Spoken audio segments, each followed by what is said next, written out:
দেশের textile hub হিসেবে পরিচিত নরসিংদী, কিন্তু গত এক মাস ধরে এখানকার চিত্রটা একেবারেই ভিন্ন। শিল্প নগরীর চাকা সচল রাখার প্রধান শক্তি বিদ্যুৎ এখন যেন লুকোচুরি খেলায় মেতেছে। জেলার কোথাও কোথাও দিনে ৮ থেকে ৯ ঘন্টা পর্যন্ত থাকছে না বিদ্যুৎ। এতে স্থবির স্বাভাবিক জনজীবন ও কলকারখানার কর্মচাঞ্চল্য। পোশাক তৈরিতেও দেখা দিয়েছে উৎপাদন ঘাটতি। টেক্সটাইলের বিশাল বড় একটা ফ্যাক্টরি, যেখানে প্রায় ৫ থেকে ৬০০ মানুষের কর্মসংস্থান।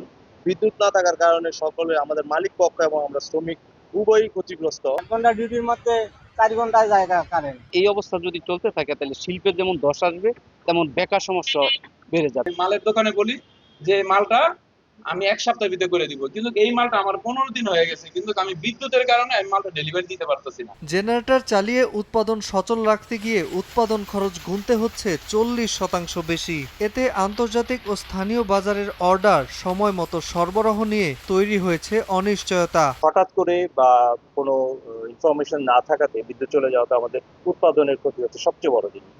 তো সেক্ষেত্রে আমাদের লোকজন বসে থাকছে। উদ্বেগ থাকা উচিত যে বিদ্যুৎ এবং জ্বালানির ক্ষেত্রে প্রায়োরিটাইজ করা, যে আমরা কোথায় বিদ্যুৎটা দিব প্রায়োরিটি বেসিস এবং কোথায় জ্বালানিটা দিব প্রায়োরিটি বেসিস, এই বিষয়টা নির্ধারণ করা উচিত।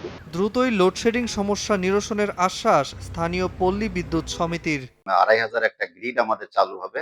এইটা জুন নাগাদ যদি চালু হয়, সেই ক্ষেত্রে ওখানে আমরা কিছু বিদ্যুৎ আমরা ওই গ্রিড থেকে আমরা এদিকে মাধবদী আমরা নিয়ে আসতে পারবো।